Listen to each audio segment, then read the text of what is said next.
Only two weapons can destroy the world, and only two countries may choose to do so. Definitely a nuke. Hypersonic missiles and laser weapons, China and the United States.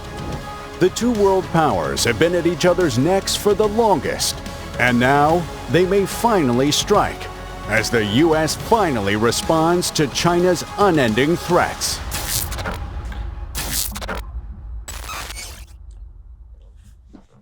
China's threats, or what appear to be threats, are almost too numerous to count, but there's been a surge in them in recent years. In August 2020, the Chinese People's Liberation Army Rocket Force fired a number of ballistic missiles into the northern end of the South China Sea from locations in mainland China, simulating an apparent anti-ship strike. This was only one of many, many exercises that have been considered some sort of warning message to the US. They're definitely preparing for something. They wouldn't just be flinging ballistic missiles like for fun. They're prepping and putting a message out there. Oh, 100% they're putting a message out. Yep, definitely. The US possibly had a clear view of these particular launches as a US Air Force RC-135S Cobra Ball spy plane flew to the Red Sea when China executed the launches. The missiles launched in their numbers were reportedly the DF-21D and the much larger DF-26B ballistic missiles. The DF-21D, a medium-range ballistic missile, has a maximum range between 600 and 1,900 miles, while the maximum range of the DF-26B, an intermediate-range ballistic missile, sits between 1,800 and 3,500 miles. Damn. Far enough to strike American ships on the sea while staying out of range for retaliatory attacks. We know how much those carriers are worth, so they do not want that. That's for sure. So, should the US come to the aid of Taiwan when China makes true of its promise to invade the island nation and absorb it back under its control, these ballistic missiles will be crucial. The US is a mighty powerful force on the seas, with the largest ships on the planet by a wide margin, particularly with aircraft carriers. A quarter of all aircraft carriers in the world belong to the US Navy, and their total deck space is more than double that of all other nations combined. To defeat such a fleet on the seas, China might not need to deploy a single carrier of its own, but instead launch its ballistic missiles to drill holes in the American ships. After all, the DF-21D is already dubbed the carrier killer in Chinese media, and it is a less formidable missile than the DF-26. Both missiles reportedly have warheads that can reach hypersonic speeds and maneuver impressively to evade air defense systems as they fly towards their target on the seas. The only way to stop such missiles probably doesn't exist yet. The US must change that, and quickly too. Its dominance on the seas heavily depends on it. This is where the Meteor project comes in. Meteor project. Let's see the what this Meteor is. project is a project by the US Navy aimed to produce a new type of weapon that can counter China's threats on the seas. This new weapon will be a high-power microwave-directed energy weapon, or HPM weapon for short. An HPM weapon generates bursts of microwave energy that are capable of disrupting or destroying the electronics inside a target system. The benefits of such a weapon over virtually everything else are substantial. One such benefit, even over other directed energy weapons such as laser weapons, is that an HPM weapon can produce very different graduated effects. This means that a single HPM weapon could offer a range of capabilities, including more subtle jamming-like functionality or more destructive effects. Laser weapons and like weapons that don't contain physical ammunition is the future, in my opinion. Would you agree with that? Oh, 100%. Yeah. Like radioactive weapons and laser tech. But that's the route they're going for now. And I believe laser is more effective than ammunition, isn't it? They could they can make it to be very damaging. Yeah. And it's a lot more efficient. Yeah. It's more accurate. It travels way quicker. I'm assuming it's less cost effective as well because you don't have to keep making and producing that, missiles and ammunition. 100%, way more cost effective than the missiles, and it's just better in every way. But the missiles are loud and aggressive machines. You know, they're built different. Depending on which is desired at a point in time. Using the HPM weapon, sailors can generate more controllable attacks than is possible with kinetic weapons. The wider beam that some HPM systems can emit also gives them distinct advantages compared to laser beams when it comes to their ability to quickly engage multiple targets. Their short time requirement when engaging targets makes them better suited for tackling drone swarms. Once powerful enough, this new weapon could be the Navy's favorite response to China's formidable missiles. The beams from an HPM move at the speed of light, making it almost impossible for China's missiles to outrun or outmaneuver them. They would be in a cloud of their own smoke before they sniff out where the heat is coming from. Like other directed energy weapons, an HPM weapon also offers the benefits of a deep, somewhat unlimited magazine. Unlike traditional kinetic weapons, HPM weapons do not need to be physically reloaded with ammunition. They can theoretically keep firing for as long as they're connected to a power source. And that's another mad one. It doesn't stop. You just press the button and the laser will be going or whatever it is constantly as long as it's got power. You won't run out of loads. You don't have to stress about, shall we take, enough missiles, do we need enough? Yeah, we'll have enough with whatever us. You want to call it. Let's just make sure you got a power supply. That's mad, and a backup power supply. It's so much more convenient. Yeah. Then there is the benefit of a low cost per shot, which is a game changer on its own. That's what you said. The rise of low-cost yet highly effective offensive weapons in recent years has forced a worldwide hunt for even lower-cost defensive responses to them. As it stands, the U.S. is forced to counter $1,000 drones with million-dollar missiles, a disproportion that cannot stand. It's even worse on the seas, as ships have very limited defense missile stockpiles and cannot be easily replenished, at least not until sailing back to base, which could be thousands of miles away. The bout between the U.S. Navy and Houthi forces on the Red Sea is a prime recent example of this. The Houthis have been launching anti-ship cruise missiles, aerial kamikaze drones, and explosive-laden uncrewed surface vessels and underwater vehicles at U.S. forces, which have had to respond with far costlier defense missiles.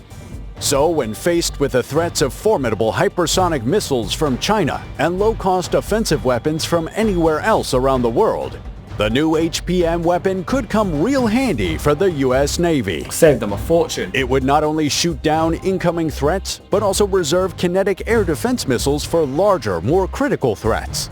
For these reasons, and possibly more, the U.S. Navy has its eyes keenly set on building and operating an HPM weapon. The service requested over $9 million for the Meteor program in the fiscal year 2025. You know what? That sounds like a lot, but for the US budget, that's nothing in comparison to what they spend on other stuff. So that's money saving right there. And $13.5 million a year ago for the 2024 fiscal year, when the program was still named Red Cat. Whatever the reason for renaming the project remains unknown, but the goal is the same. However, until this goal of an effective directed energy weapon is achieved, the Navy must make do with the next best thing: ballistic missiles. Ballistic missiles are the eighth wonder of the world. Offense or defense, they are a top pick for the top nations in the world, including the United States, which boasts a large arsenal of them. Of all the ballistic missiles in the U.S. arsenal, one stands out for the U.S. Navy: the SM-6. The SM-6, or Standard Missile-6, is a multi-mission missile capable of anti-air warfare, terminal ballistic missile defense, and anti-ship strike roles. It uses a blast fragmentation warhead to engage its targets within the atmosphere. It is a jack-of-all-trades, master-of-all kind of weapon. According to U.S. Navy Vice Admiral John Hill, the head of the U.S. Missile Defense Agency, the SM-6 is the only weapon in the country's arsenal at present that offers any ability to knock down highly maneuverable hypersonic threats. Damn, so that's the only weapon they got for it. It's good that the US thought of having different uses for that one missile rather than just that, because then they could use it in different scenarios. It's got like flexibility, but at the same time, it's probably not the most cost-efficient ways to stop other missiles. They need that laser tech. Yeah. ASAP. Things make the SM-6 the standout weapon it is. For one, it combines the solid rocket booster and dual-thrust rocket motors of the SM-3 series, the airframe of the SM-2 series, and the seeker and nose cone of an advanced medium-range air-to-air missile. Thanks to this tribrid nature, the missile is able to stand out from other missiles of the Standard Missile family. For instance, it is the only missile in the family to feature an active seeker for terminal guidance, which it adapted from the Advanced Medium-Range Air-to-Air Missile. The active seeker allows the missile to engage targets beyond the range of shipboard radars, which are limited by power output and the curvature of the Earth. That is sick. This over-the-horizon intercept capability of the SM-6 is what makes it a key pillar of the Navy Integrated Fire Control Counter-Air concept. When integrated with other sensors through networks like the Cooperative Engagement capability, an SM-6 can conduct engagements beyond the range of any prior air defense interceptor. And in 2016, it proved this. During a test, an SM-6 set a record for the longest-range anti-air warfare engagement ever in U.S. Navy history. Going under the X-ray, the SM-6 is a 1.6-ton missile packing a 140-pound blast fragmentation warhead that detonates using a radar and contact fuse mechanism. Powered by a two-stage propulsion system, the missile can fly to an altitude greater than 110,000 feet, breaking into space and hit speeds up to Mach 3.5. So 1 Mach is the speed of light or sound, one of them. Oh, I forgot now. We learned it in the previous speed video. Of light, no? Was it? Let us know. It's either sound or light. I think it's sound. That's 1 Mach, so 3 times the speed of sound, if it is sound. Or, I think it's sound, it's got to be.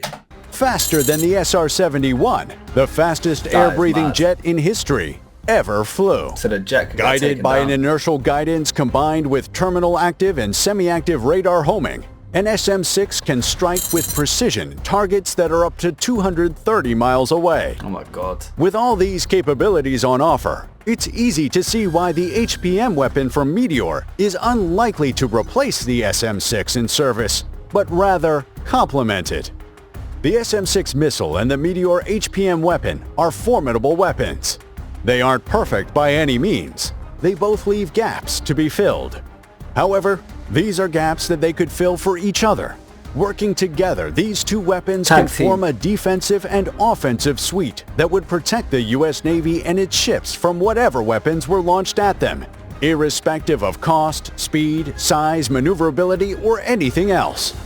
For this reason, the U.S. Navy asks that you give this video a like and subscribe to this channel. So that was the laser tech that America is producing to counteract China's ballistic missiles.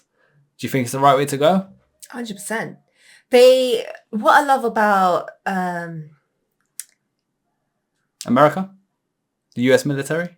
Yeah. Yeah? We'll cut into that part. Yeah, it's all right, go on. Okay, cool. What I love about the US military is that they always think ahead. Hence why their technology is like future technology of the future. And it's good that they're looking at, through all different aspects of the military as well, in terms of its weaponry, its defense, its attack. They spend so much money on their tech to make sure it's future-proof. Yeah.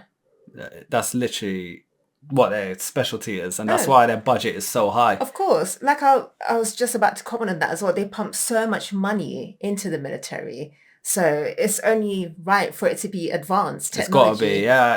It'll be quite worrying if they pump that money and they're not first. That's why Russia, America, and China, they're fighting to be top. Top 3. Yeah. They're 3 powerhouses. But at the moment, US is number 1, clearly. So hopefully that stays, because we never know what will happen if the new powerhouse will take over the US, what decisions will be made. Yeah. But guys, thank you so much for recommending the video. Don't forget to like and subscribe. For now, peace out. Bye.